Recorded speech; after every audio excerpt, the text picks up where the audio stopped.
The dust-swept plains of Wyoming territory stretched endlessly before Dahlia Foster as she clutched desperately at her billowing skirts, the merciless wind having already claimed a portion of her once pristine blue calico dress. It was 1876, and she had never felt more alone than in this moment, stranded miles from the nearest town with nothing but her determination and a torn parasol to shield her from the elements. Miss, are you all right?" A deep voice called from behind her. Dahlia turned, squinting through the dust-laden air at the approaching figure on horseback. The man dismounted with practiced ease, his weathered face expressing concern beneath the wide brim of his hat. "I'm fine, thank you," she replied, though the tremble in her voice betrayed her. "My stagecoach left without me when I stepped away briefly during a rest stop. I thought I could make it to the next town, but—" "That's Clearwater you're heading toward, Mississippi. It's nearly 15 miles from here." His eyes, a startling shade of green, assessed her torn dress and disheveled appearance. "I'm Griffin Sawyer. I own a ranch about 3 miles east of here." "Dahlia Foster," she replied, attempting to smooth down her wind-battered skirts. The tear along the side revealed more of her petticoat than was proper, and she flushed with embarrassment. The wind gusted again, and Dahlia clutched at her hair as it broke free from its pins. Without hesitation, Griffin removed his hat and gently placed it on her head.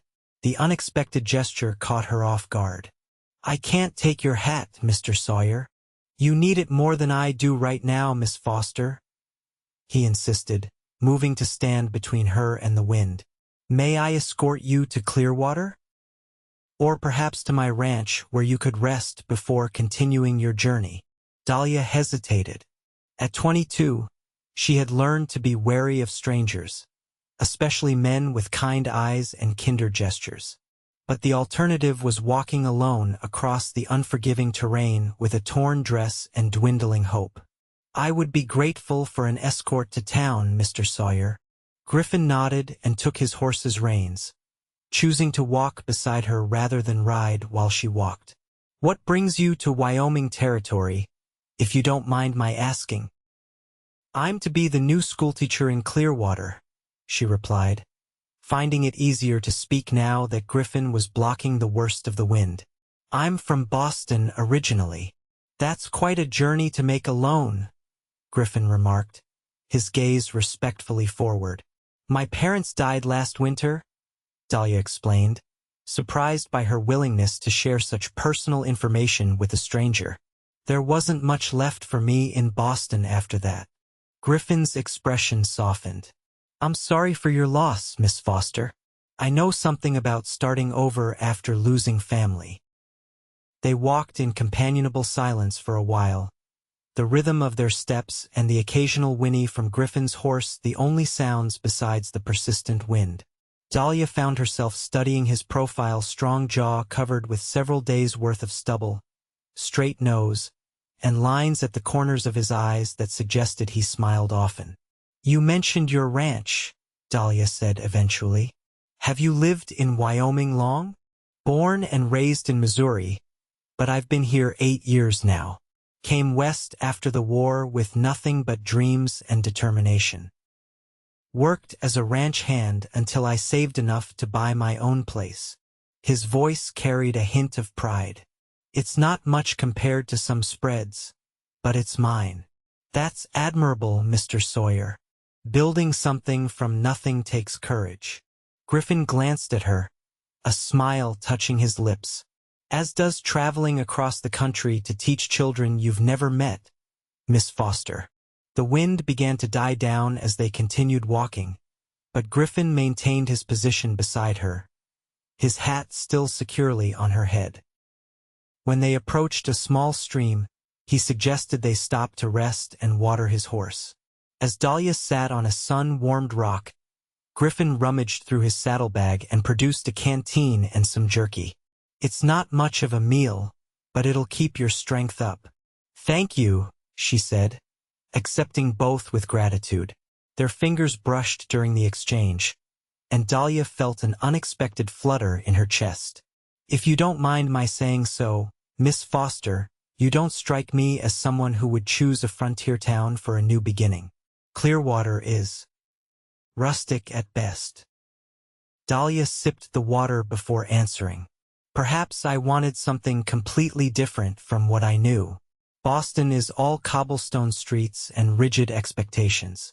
I spent my whole life living by other people's rules." "And now you're making your own," Griffin observed. "I'm trying to," she agreed. "What about you? What made you choose ranching?" Griffin's gaze drifted to the horizon. "I've always preferred open spaces to crowded rooms. After the war, I couldn't go back to living in town. Too many people, too many memories. Out here, a man can breathe." "Were you in the cavalry?" Dahlia asked, noting the way he handled his horse. "Infantry, actually. 3rd Missouri. But I grew up around horses." He stood and offered his hand to help her up. "We should keep moving if we want to reach town before nightfall." As they continued their journey, Dahlia found herself increasingly drawn to this quiet, thoughtful man. He was unlike the refined gentlemen of Boston society who measured their worth in business connections and family names. Griffin Sawyer measured his in honest work and the land he'd claimed as his own. The afternoon sun had begun its descent when they crested a hill and Griffin pointed to the collection of buildings in the distance. "Clearwater," he announced. "Not much to look at, but the people are decent enough." Dahlia felt an unexpected pang of disappointment that their journey was coming to an end. "I can't thank you enough for your kindness today, Mr. Sawyer." "Griffin," he corrected gently. "And it was my pleasure, Miss Foster." "Dahlia, please," she responded, removing his hat and offering it back to him. "I believe this belongs to you." Their eyes met as he took the hat, and for a moment, something unspoken passed between them. Then Griffin cleared his throat and placed the hat back on his head. "I should warn you about Mrs. Hollister," he said as they approached the town's main street. "She runs the boarding house where you'll likely be staying, and she considers herself Clearwater's unofficial guardian of propriety. She might have something to say about your arrival with a strange man." Dahlia laughed softly. "I appreciate the warning, but I've dealt with my fair share of Mrs. Hollisters in Boston." As predicted, Mrs. Hollister was waiting on the porch of the boarding house, her stern gaze sweeping over Dahlia's torn dress and Griffin's presence with undisguised suspicion. "You must be Miss Foster," the older woman said, her lips pursed. "We expected you on yesterday's coach." "There was a delay in Cheyenne," Dahlia explained. "And then a misunderstanding with today's coach. Mr. Sawyer was kind enough to escort me the rest of the way." Mrs. Hollister's eyes narrowed. "I see. Well, come inside and get settled. The school board is eager to meet with you tomorrow." Griffin tipped his hat. "I'll leave you in Mrs. Hollister's capable hands, Miss Foster. Welcome to Clearwater." "Thank you again, Mr. Sawyer," Dahlia said, reluctant to say goodbye. "For everything." He held her gaze for a moment longer than necessary before nodding and turning to go. Dahlia watched him walk away, wondering if their paths would cross again in this small frontier town. Over the next few weeks, Dahlia settled into her role as Clearwater's schoolteacher. The schoolhouse was a simple one-room building with rough-hewn benches and a potbelly stove that would be essential come winter. Her 12 students ranged in age from 6 to 16, and while some were initially skeptical of the fancy Eastern lady, they gradually warmed to her enthusiasm and creative teaching methods. She saw Griffin occasionally in town, their interactions brief but increasingly warm. He would tip his hat and inquire about her students, and she would ask about his ranch. Each time they parted, Dahlia found herself hoping for another encounter. One Saturday in late September, Dahlia was shopping at the general store when Griffin entered. His face brightened when he spotted her. "Miss Foster," he greeted her. "How are you finding Clearwater these days?" "Much more hospitable than when I arrived," she replied with a smile. "Though I must admit, I haven't ventured far beyond the town limits since then." Griffin seemed to consider something for a moment. "If you're not opposed to the idea, I could show you some of the countryside tomorrow after church. There's a spot near my property with a view that makes even Wyoming winters worth enduring." The invitation sent a rush of warmth through Dahlia's chest. "I would enjoy that very much, Mr. Sawyer." "I'll bring the wagon around at noon, then," he said, his smile reaching his eyes in a way that made Dahlia's heart quicken. Mrs. Hollister, of course, had plenty to say about the outing when Dahlia returned to the boarding house. "A respectable young lady doesn't go riding alone with a bachelor, Miss Foster. Think of your reputation." "Mr. Sawyer has been nothing but a gentleman," Dahlia countered, "and will be in an open wagon on a Sunday afternoon, hardly the stuff of scandal." The older woman sniffed disapprovingly. "That may have been the case in Boston, but in a small town like Clearwater people talk." Nevertheless, Dahlia was waiting on the boarding house porch at noon the following day, dressed in her best blue dress, the tear long since mended, and a straw bonnet. Griffin arrived precisely on time, the wagon clean and a blanket spread on the seat. "You look lovely," he said as he helped her into the wagon, his touch lingering on her hand.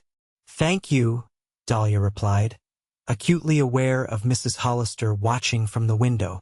"I'm looking forward to seeing more of Wyoming." They drove out of town, Griffin pointing out landmarks and sharing stories about the area. Dahlia found herself laughing more than she had in months, drawn to his dry humor and thoughtful observations. When they reached the spot Griffin had mentioned, Dahlia understood why he'd wanted to share it with her. From the elevated ridge, they could see for miles rolling plains giving way to distant mountains, the landscape painted in shades of gold and amber by the autumn sun. "It's breathtaking," Dahlia murmured, accepting Griffin's hand as he helped her from the wagon. "Worth the ride?" he asked, standing close enough that she could detect the clean scent of soap and the outdoors on him. "Absolutely," she replied, meeting his gaze. They spread the blanket on the ground, and Griffin produced a small picnic from a basket in the wagon: bread, cheese, apples, and a jar of preserved peaches. "Did you prepare this yourself?" Dahlia asked, impressed. "I have many hidden talents," Griffin replied with a wink, "though I'll admit my housekeeper, Mrs. Chun, helped with the peaches. She came west with her husband during the railroad construction and stayed after he died. She's been with me for 5 years now." As they ate, Griffin shared more about his life, his childhood in Missouri, his reluctant enlistment in the Union Army at 18, the darkness that followed him after the war, and his journey west to start anew. "What about you?" he asked. "What was life like for Dahlia Foster in Boston?" She told him about growing up as the daughter of a professor, the books that had been her closest companions, and the expectations that had constrained her life. "My father was kind but distant after my mother died when I was 12, she explained. "He retreated into his academic world, and I retreated into mine. When the influenza took him last winter, I realized I had spent my entire life waiting for something to happen rather than making it happen." "So you decided to make something happen by coming west," Griffin concluded. "Yes," Dahlia agreed, "though I never expected to find myself stranded on the prairie with a torn dress." "I'm glad you were," Griffin said softly, his eyes holding hers. "Otherwise, we might never have met." The moments stretched between them, full of unspoken possibilities. Then Griffin cleared his throat and began gathering the remains of their picnic.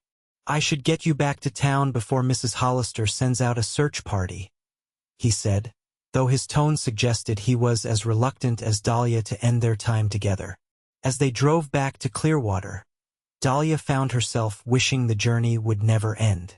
Something had shifted between them today, a recognition of feelings that had been building since that first meeting on the wind-swept plain. At the boarding house, Griffin helped her down from the wagon, holding her hands longer than necessary. "Would you allow me to call on you again, Dahlia?" he asked, his voice low. "I would like that very much, Griffin," she replied, her heart racing at the intimacy of using his first name. True to his word, Griffin began calling on Dahlia regularly. They attended church together on Sundays, took walks through town in the evenings, and occasionally rode out to explore the surrounding countryside. The people of Clearwater quickly grew accustomed to seeing them together, and even Mrs. Hollister's disapproval softened as it became clear that Griffin's intentions were honorable. As autumn turned to winter, their feelings for each other deepened. Dahlia found herself thinking of Griffin throughout her day's teaching, looking forward to their time together with an intensity that sometimes frightened her. She had come west to find independence, not to lose her heart to a Wyoming rancher with gentle eyes and calloused hands. One frigid December evening, Griffin invited Dahlia to Christmas dinner at his ranch. "Mrs. Chun is determined to impress you with her cooking," he explained, "and I'd like you to see my home." The invitation felt significant, a step toward a future Dahlia hadn't allowed herself to fully imagine. "I'd be delighted," she said, ignoring Mrs. Hollister's raised eyebrows from across the sitting room. Christmas Day dawned clear and cold. Griffin arrived in his sleigh, bundled against the winter chill, his face lighting up when Dahlia emerged from the boarding house. "Merry Christmas," he said, tucking a warm blanket around her as she settled into the sleigh. "Merry Christmas," she replied, accepting the small package he handed her. "Should I open it now?" "If you'd like," Griffin said, looking uncharacteristically nervous. Dahlia carefully unwrapped the package to reveal a leather-bound journal, its cover tooled with a delicate pattern of wildflowers. "Griffin, it's beautiful," she breathed, running her fingers over the intricate design. "I noticed you're always jotting down ideas for your students," he explained. "Thought you might like something special to write in." "I love it," Dahlia said, touched by his thoughtfulness. She reached into her satchel and withdrew her own gift, a hand-knitted scarf in shades of green that matched his eyes. "It's not as fine as what you'd find in a Boston shop, but I made it myself." Griffin wrapped the scarf around his neck with reverent hands. "It's perfect," he said, his voice rough with emotion. "Thank you, Dahlia." The ride to Griffin's ranch took them through pristine snowfields and stands of bare-branched cottonwoods.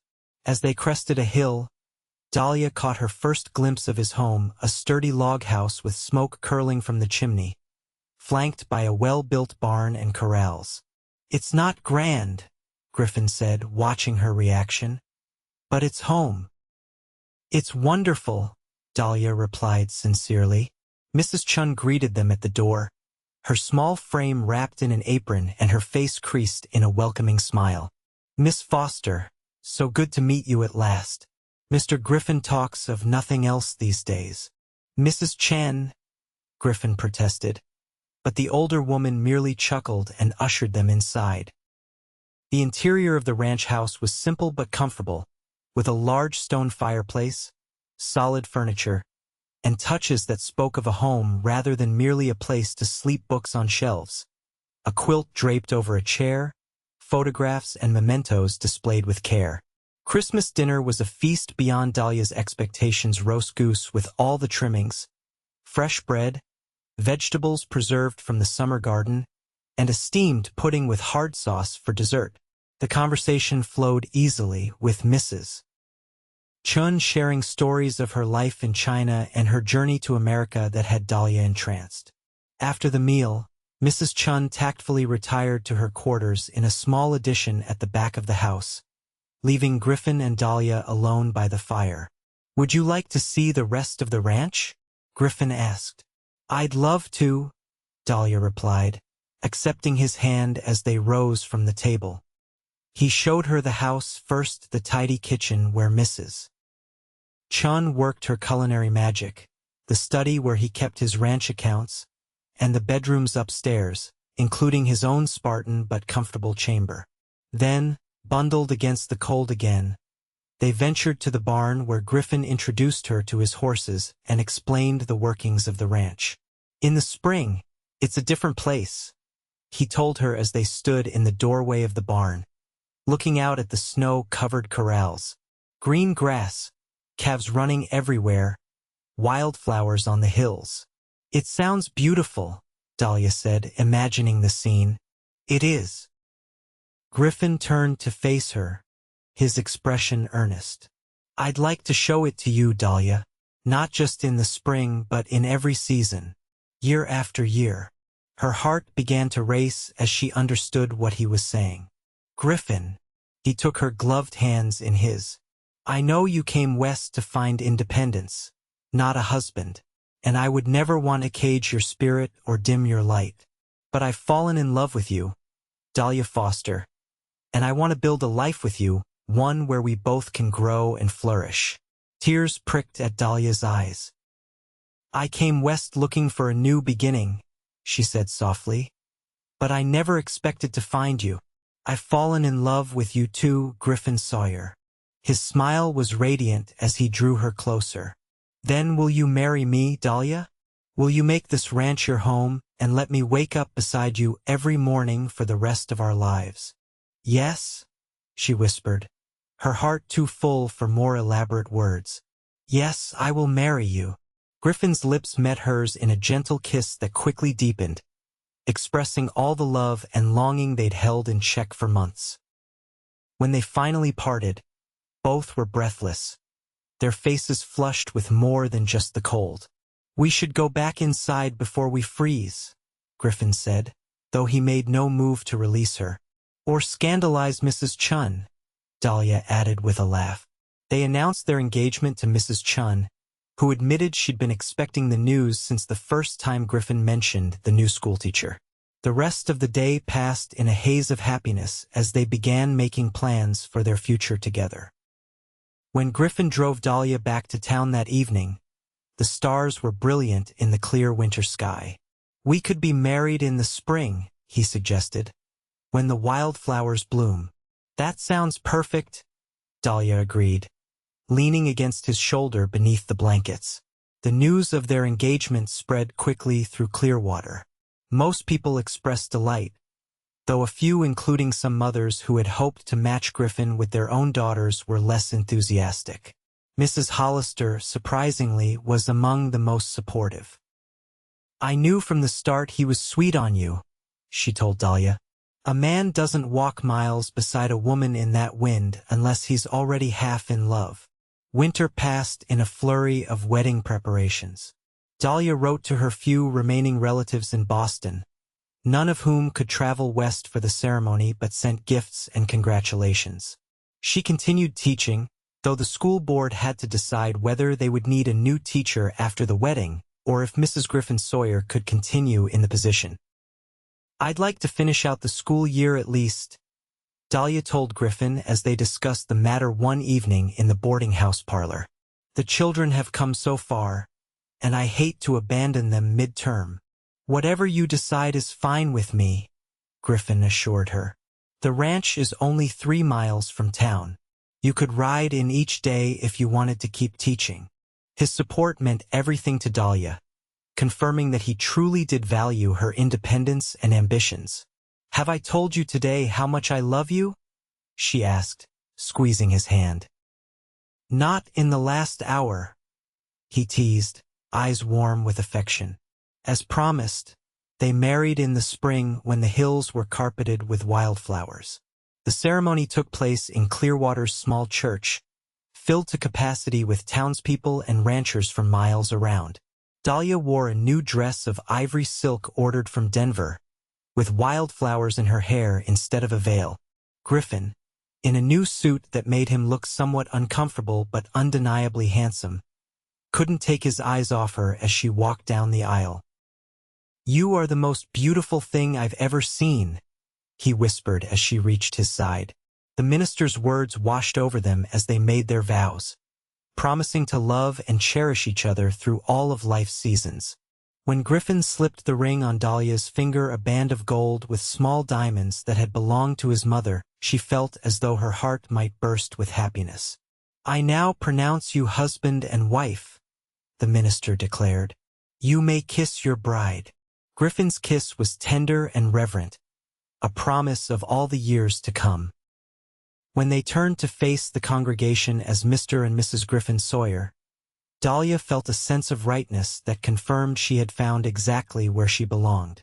The celebration afterward was joyous, with food and music and dancing that lasted well into the evening. As promised, Dahlia finished the school year, riding to and from town each day on a gentle mare Griffin had trained especially for her. Summer brought new rhythms to their life together, as Dahlia learned the workings of the ranch and found her place within it. She started a garden beside the house, helped Mrs. Chun with preserving fruits and vegetables for the winter, and even learned to ride alongside Griffin to check on the cattle. On the anniversary of the day they met, Griffin took Dahlia riding to the spot where he had first found her with her dress torn in the wind. They dismounted and spread a blanket on the grass, much as they had on their first picnic. "I've been thinking," Griffin said as they watched the sunset paint the sky in brilliant oranges and pinks. "What would you think about expanding the house a bit?" "What did you have in mind?" Dahlia asked, curious. "Another bedroom or two," he suggested, his arm tightening around her shoulders. "Perhaps a small library for your books. Room to grow." Dahlia's heart skipped a beat. "Room for a family, you mean?" Griffin's smile was tender as he placed a hand on her still flat stomach. "I noticed you haven't been feeling well in the mornings lately." "You noticed that?" Dahlia asked, surprised. She had been trying to hide her morning sickness, not yet certain enough to share the news. "I notice everything about you, Mrs. Sawyer," Griffin replied, his voice rough with emotion. Is there going to be a baby?" Dahlia nodded, tears of joy filling her eyes. "In the winter, the doctor says. Around Christmas."